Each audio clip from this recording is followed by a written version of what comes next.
Hello my lovelies, and welcome back to Sondering Tarot. The Tarot of Dragons here is our deck of the month for October. This is part 4 of a 5-part series. We're now officially entering anti-pairs, so decks that will not pair with our deck of the month here. And of course, as a refresher, the strength of this deck is dreams, the weakness is life purpose. And today we're going to cover anti-pairs Tarot edition. I do have about 8 or 9 decks to show you, and we're going to start with indie decks, simply because I have only like 3 of them to show you, and I don't want to keep you here all day. The first one we're going to tackle is the Myths and Legends Tarot by Taylor Hocus Todd. So if you've never seen this deck before, it actually is exactly what it sounds like, myths and legends from across the world. So it has gods, it has goddesses, it has creatures of literally all sorts. And unfortunately, even though this is a shadow work deck, the shadow work portion is not what the Tarot of Dragons dislikes. It's actually the creature energy inside the myths and legends. So some of the creatures it's okay with and some of it is not.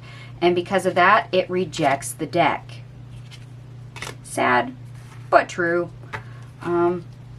And I've come to discover this about the Tarot of Dragons. If it can't make sense of the creatures, even if some of them are also mythical, it will reject the deck.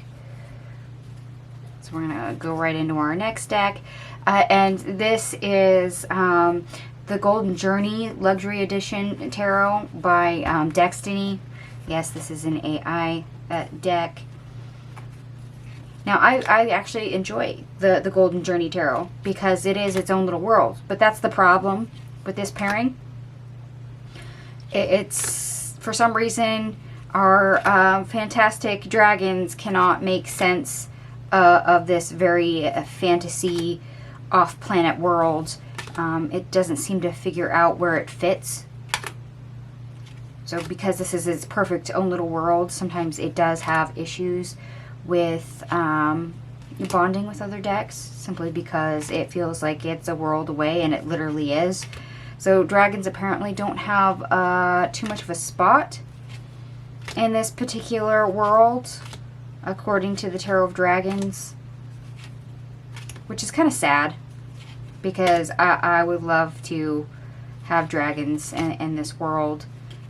You know, I think it goes pretty well, but apparently the Tarot of Dragons disagrees on that particular note. So, let's end with our anti-pairs. And the next one might actually surprise a few people, because it is a Kickstarter deck, and if you recognize the backings here, I suppose it helps if I face it upright. This is the Divine Tarot of the Unicorn. Dragons, unicorns, each mythical creatures, each having their own, I guess you could say, unique magic, etc. And yet, for some odd reason with this deck, the Tarot of Dragons doesn't like the creature energy in it, which is sad, given the particular strength of this deck. I would actually like it to connect. However, I have other decks that can do the same job that doesn't have the, you know, mythical creature energy that this deck has. So in my collection, it's not that big of a loss, because this is a connection deck, and I have, let's see, I have the Tarot of Oneness, which pairs. I have the Beautiful Beast Tarot, which pairs. So I have other decks that can do the same job. It's just one would think that, oh yeah, dragons, unicorns, fairies, they all get along, right? Nope. Okay, we're now going to move into mass market decks, and you're going to recognize this one right away. I don't think I need to name it, but for those of you that might have missed it, I will name it. This is the Green Witch Tarot. And you're not going to believe what the issue is with these two decks. Because this is a summer deck. This is a autumn deck, a fall deck. You'd think they'd get along, right? Because the seasons are next to each other. But it's not the seasons that's the problem. It's actually the magic between the two. Dragons have their own magic, innate magic. Witches have their own magic. And they're two different types of magic. They approach magic in different ways. And this, unfortunately, does not like to communicate because it can't make sense of the utilization of magic between the two. And that is so sad. That is so sad. And there's nothing I can really do about it, but that's okay. And if you look in the description box down below, you'll notice a couple other decks that I have listed in the anti-pairs for the exact same reason. It's because the Tarot of Dragons can't make sense of the magic inside the deck. So if you have some witch-themed decks, beware, because the Tarot of Dragons, with this strength and weakness, has issues with that type of magic, and it may not automatically pair. Alright, and we're going to move right along to our next deck. This is the Angel Wisdom Tarot by Radley Valentine, if I remember right. And this is, of course, like Oracle size. It's a very large deck. And I mentioned this in one of the other portions of this series, that when it comes to angel energy, it's rather hit and miss. Sometimes the Tarot of Dragons will be okay with the angel energy, but a lot of times it's not. And in this case, with the Angel of Wisdom at Tarot, the angel energy is not copacetic. It does not like it.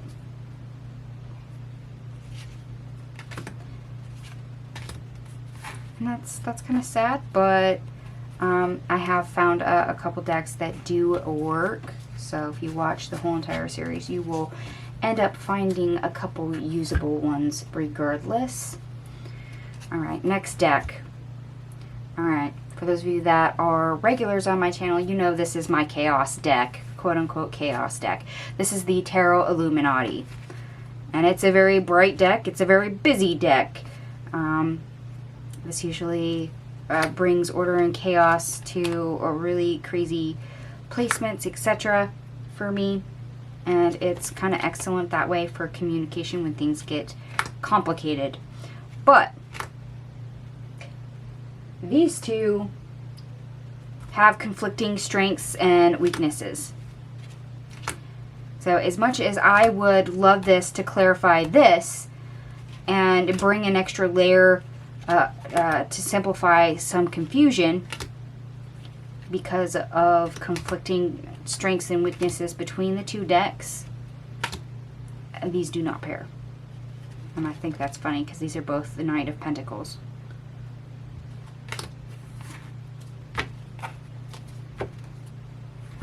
And as you can see, the artwork is completely different. This is bright collage-y, and even though this is bright, it doesn't have that digital collage effect. So all my pairings, of course, are based off the energy of the decks, not the aesthetics. Next pairing. You may or may not recognize the backings on this. This is an Inside Editions deck. This is the Hocus Pocus deck. Okay, Tarot of Dragons, very heavy fire element, wand energy, summer. Whereas Hocus Pocus is a fall. It is our Samhain or Samhain, Sabbath energy. And that's exactly the problem. You have two different seasons here. And even though they are right next to each other, the Tarot of Dragons, it does not appreciate the fall, Samhain, Sabbath energy, the thinning of the veil energy that you can get out of the Hocus Pocus Tarot. So this one is a heavy pass, apparently, by the Tarot of Dragons. Which is a shame, because that would be one that you'd think would work as you transition from summer to fall to try and work with. And it's a no-go. Speaking on that, here is another Summer deck. This is Jim Henson's Dark Crystal Tarot. This is one of the new decks to my collection. It's a pip deck. It also has heavy fire energy to it.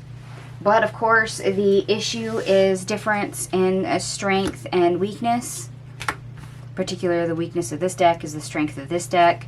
And you think that this would pair and make up for the weakness of the other, just the same way the Game of Thrones tarot does, that I showed you in a Perfect Pairs tarot video. But sadly, no. Between the mixing of strength and weakness and from both sides, it doesn't work.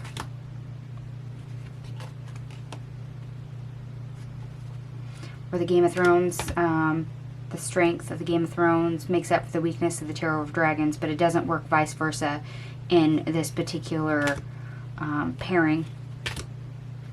So even though I pick up heavy fire element here, and I can do the same with this deck over here, hence why I picked up on the two strengths of this deck very quickly after having it in my possession in like literal hours. And that was just me flipping through it once. You're not getting a pair out of this. So sad. So if you wanted dragons, and then if you have the, you know, nostalgia for Jim Henson's work, the Dark Crystal is not the way to go, I'm afraid. Alright, my lovelies. That is all the decks I have to show you for today. So, like it, love it, hate it. Have you gotten these pairs to work? Because if you have, chances are they have different strengths and weaknesses than what they do in my collection. Maybe you found a couple decks maybe you'd like to avoid, or not even attempt to pair. Hopefully this was informative. And if you like this content, if you find it useful, go ahead and give me a big thumbs up. Go ahead and holler at me in the comment section down below. If you haven't subscribed, go ahead and subscribe. And if you are interested in other decks of the month that I have done previous, because this is I think about like the 4th month I have done this series, I do have playlists for the deck versus strength, or yeah, the deck strength versus weakness, the anti-pairs and the perfect pairs in my playlist section on my channel. I also have a poll up for November 2023's deck of the month for this deck strength versus weakness series. So if you want to say and what the next deck is for the deck of the month, by all means go to my community tab and vote on which deck you would like me to feature. And with that, my lovelies, I'm going to leave this here. Thank you so much for watching. I will also, before I go, I will also list the previous sections in the description box down below, along with the other decks that I found that are anti-pairs. But anyway, as I was saying, thank you so much for watching, and I will see you guys tomorrow. Bye!